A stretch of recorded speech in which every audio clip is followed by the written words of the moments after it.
નમસ્કાર મિત્રો, આપ સૌને કીર્તિ સુનીના હર હર મહાદેવ. મિત્રો, આજની આ ખાસ અને ઇન્ફોર્મેટિવ વિડીયોમાં હું તમને ભગવાન શિવના 12 જ્યોતિર્લિંગમાંનું 10મું જ્યોતિર્લિંગ એટલે શ્રી ભગવાન ત્રંબકેશ્વર જ્યોતિર્લિંગની યાત્રા અને દર્શનની જાણકારી આપવા જઈ રહ્યો છું. આ દિવ્ય સ્થાન બ્રહ્મગીરી પર્વતની ગિરિમાળાઓની વચ્ચે સ્થિત છે. અહીં ગોદાવરી નદીનું ઉદ્ગમ સ્થાન પણ છે. મિત્રો, જો તમે ત્રંબકેશ્વર આવવાની યોજના બનાવી રહ્યા હોય તો આ વિડીયો તમારા માટે જ છે. આ વિડીયો તમને ખૂબ જ હેલ્પ કરશે. વિડીયો જોયા બાદ તમારી આ ત્રંબકેશ્વર યાત્રામાં કોઈ પણ જાતની અડચણ ઊભી થશે નહીં.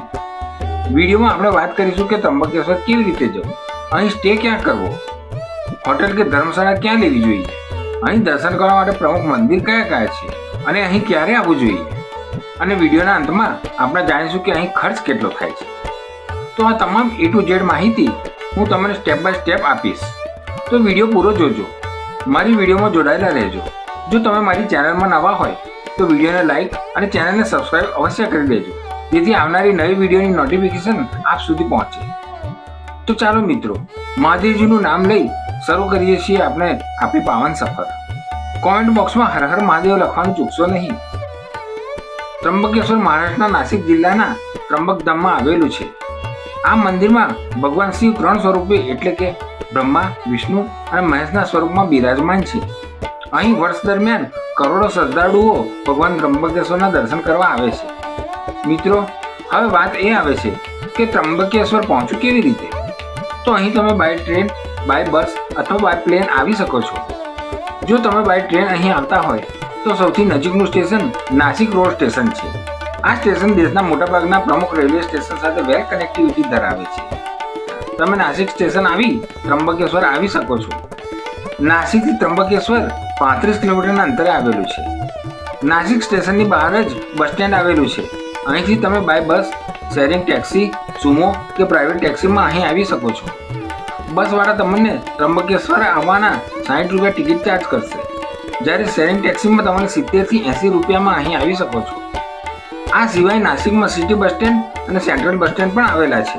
ત્યાંથી પણ તમને દર 15 મિનિટ ત્રંબકેશ્વર મંદિર આવવા માટે બસ મળી જાય છે. જો તમે બાય બસ પુણેથી કે મુંબઈથી અથવા છત્રપતિ સંભાજીનગરથી એટલે કે ઔરંગાબાદથી અહીં આવતા હોય તો ત્યાંથી પણ તમને ત્રંબકેશ્વર મંદિર આવવા માટે ડાયરેક્ટ બસ મળી જશે. મિત્રો, કિલોમીટરની જો વાત કરીએ તો પુણેથી ત્રંબકેશ્વર 245 કિલોમીટરના અંતરે, મુંબઈથી 205 કિલોમીટરના અંતરે અને છત્રપતિ સંભાજીનગરથી ત્રંબકેશ્વર 210 કિલોમીટરના અંતરે આવેલું છે. આ ત્રણેય શહેરથી તમને ડાયરેક્ટ બસ મળી જાય છે. હવે જો તમે બાય પ્લેન આવતા હોય તો સૌથી નજીકનું એરપોર્ટ નાસિક ઇન્ટરનેશનલ એરપોર્ટ છે. હવે આપણે આપણી પ્યારી સફર પૂરી કરી ત્રંબકેશ્વર આવી ગયા છીએ. હવે વાત આવે છે સ્ટે કરવાની. તો મિત્રો, સ્ટે કરવા માટે અહીં મંદિરની આસપાસ જ ઘણી બધી હોટલ્સ અને ધર્મશાળા આવેલી છે. જો તમે ધર્મશાળાની વાત કરીએ તો ધર્મશાળામાં તમને 300 રૂપિયાથી 600 રૂપિયા સુધીમાં રૂમ મળી જાય છે. પણ જો તમે હોટલમાં સ્ટે કરવા માંગતા હોય તો એ તમને 800 થી 1500 રૂપિયામાં એસી નોન એસી રૂમ મળી જાય છે.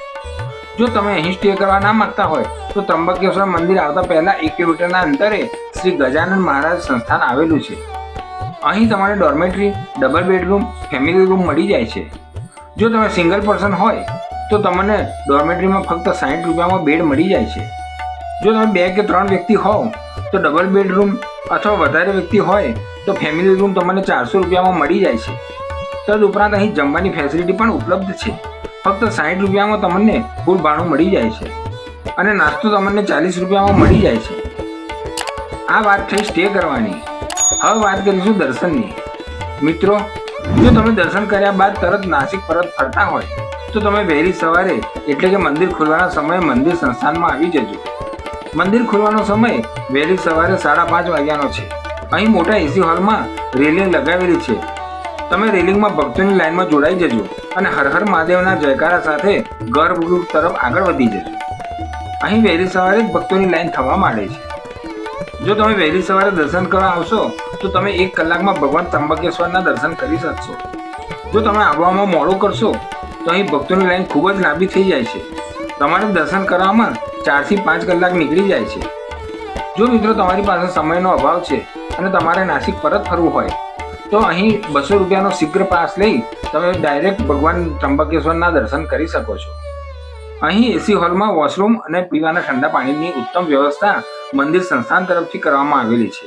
મિત્રો, મંદિરમાં તમે મોબાઈલ લઈ જઈ શકો છો, પણ ફોટોશૂટ કરવાની સખત મનાઈ છે. તમે તમારો સામાન, કેમેરો, પર્સ કે ઇતર કોઈ પણ ચીજ વસ્તુઓ બહાર લોકરમાં જમા કરાવવાની રહેશે. બહાર લોકરની ફેસિલિટી પણ ઉપલબ્ધ છે. મંદિરના ગર્ભગૃહમાં 1-1 ઇંચના 3 શિવલિંગના દર્શન થાય છે. ભગવાન શિવ બ્રહ્મા, વિષ્ણુ અને મહેશના રૂપમાં અહીં બિરાજમાન છે. ભગવાન ત્રંબકેશ્વરના દર્શન કરી આશીર્વાદ પ્રાપ્ત કરી તમે મંદિરની બહાર આવી શકો છો. ભગવાન શિવ તમારી સર્વ મનોકામના પૂરી કરે. આ મંદિરના દર્શનનું પણ એક વિશેષ મહત્વ રહેલું છે. અહીં તમે વિશેષ પૂજા પણ કરાવી શકો છો.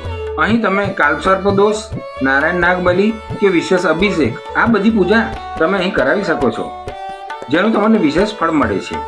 મંદિરના નિર્માણની જો વાત કરીએ તો આ મંદિરનું નિર્માણ 1755માં ત્રીજા પેશવા બાલાજી બાજીરાવે કરાવ્યું હતું, જે નાના સાહેબ પેશવા તરીકે પણ ઓળખાય છે. આ અલૌકિક મંદિર કાળા પથ્થરથી બનાવેલું છે. સિંધુ આર્ય સભ્યતાની નાગર શૈલીનું શાનદાર ઉદાહરણ છે. મંદિરની ભવ્યતા જોઈ તમારું મન પ્રસન્ન થઈ જશે. પૌરાણિક કથા અનુસાર આ સ્થાન ગૌતમ ઋષિની તપોભૂમિ કહેવાય છે. ગૌતમ ઋષિએ ગૌ હત્યાના પાપથી મુક્ત થવા મહાદેવજીની કઠોર તપસ્યા કરી હતી. ગૌતમ ઋષિની તપસ્યાથી પ્રસન્ન થઈ મહાદેવજી અહીં જ બિરાજમાન થયા હતા અને ગોદાવરી નદીને પ્રગટ કરી હતી. આ રીતે ગૌતમ ઋષિ પાપમુક્ત થયા હતા. મિત્રો, અહીંથી થોડેક દૂર જ કુશાવર્ત જલકુંડ આવેલો છે. આ પવિત્ર સ્થાનને ગોદાવરી નદીનું ઉદ્ગમ સ્થાન પણ કહેવામાં આવે છે. કેટલાક ભક્તો અહીં સ્નાન કરી ભગવાન ત્રંબકેશ્વરના દર્શન કરવા જતા હોય છે. મંદિરમાં દર્શન કર્યા બાદ તમે બહાર આવી ખાણીપીણી કરી શકો છો. બહાર બજારમાં નાની મોટી ઘણી બધી રેસ્ટોરન્ટ આવેલી છે. અહીં તમે નોર્મલ રેટ એટલે કે 130 થી 200 રૂપિયા સુધીમાં ફૂલ ભાણું જમી શકો છો. ત્રંબકેશ્વરના દર્શન કર્યા બાદ અહીં બીજા ઘણા બધા મંદિરો પણ આવેલા છે. તમે ત્યાં પણ દર્શનનો લાભ લઈ શકો છો. આ મંદિરથી થોડેક જ દૂર અંજની પર્વત આવેલો છે. અંજની પર્વતને ભગવાન હનુમાનજી દાદાનું જન્મસ્થાન પણ માનવામાં આવે છે. તમે દાદાના દર્શનનો લાભ લઈ શકો છો. ત્યારબાદ તમે નાસિક પરત જઈ શકો છો. મિત્રો, હવે વાત એ આવે છે કે અહીં કયા સમયે આવવું.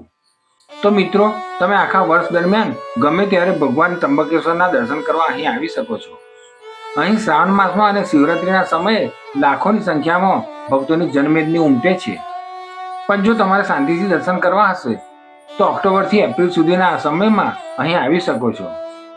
નાસિકમાં આવી તમે નાસિકમાં સ્થિત મંદિરો અને દર્શનીય સ્થળોને એક દિવસમાં કવર કરી શકો છો. અહીં તમે ગોદાવરી તટ પર સ્થિત રામઘાટ, કાલારામ, ગોરેરામ, પંચવટી, સીતા ગુફા, લક્ષ્મણ રેખા આવા અનેક સ્થાનને કવર કરી શકો છો. ઓટોવાળા તમને 100 થી 150 રૂપિયામાં આ બધા સ્થાનના દર્શન કરાવી દેશે. પણ મિત્રો, આપણે અત્યારે વાત કરીશું ત્રંબકેશ્વર યાત્રાની. તો હવે વાત આવે છે ખર્ચની. તો મિત્રો, જો તમે 1 નાઇટ અને 2 દિવસનું સ્ટે અહીં કરો છો અને તમે 2 વ્યક્તિ છો તો તેનો ખર્ચ વ્યક્તિ દીઠ 3000 થી 3500 રૂપિયાનો થાય છે. પણ મિત્રો, આ ખર્ચમાં તમારી ટ્રેન ટિકિટ કે બસ ટિકિટનો ખર્ચ ઇન્ક્લુડ કરવામાં આવેલો નથી. એક દિવસ ત્રંબકેશ્વરનો અને બીજો દિવસ નાસિકનો, આમ 2 દિવસમાં તમે નાસિક અને ત્રંબકેશ્વર મંદિરની યાત્રા પૂર્ણ કરી શકો છો. તો આ હતી જાણકારી ત્રંબકેશ્વર જ્યોતિર્લિંગની. મારી આ જાણકારી તમને કેવી લાગી? મને આશા છે કે આ જાણકારી તમને પસંદ આવી હશે. જો વિડીયો પસંદ આવી હોય તો વિડીયોને લાઈક, શેર અને ચેનલને સબસ્ક્રાઈબ કરી દેજો. તમારી આ એક લાઈક અમને ઘણા મોટિવેટ કરે છે. નવા વિડીયોમાં નવા ડેસ્ટિનેશન અને નવી જાણકારી સાથે આપણે ફરી મળીશું. અત્યારે મને રજા આપશો. ભગવાન શિવ તમારી યાત્રા સફળ અને સુખાકારી બનાવે. તમે તમારો અને તમારા પરિવારનો ખ્યાલ રાખજો. મારી વિડીયો જોવા બદલ આપનો ખૂબ ખૂબ આભાર. નમસ્કાર. હર હર મહાદેવ.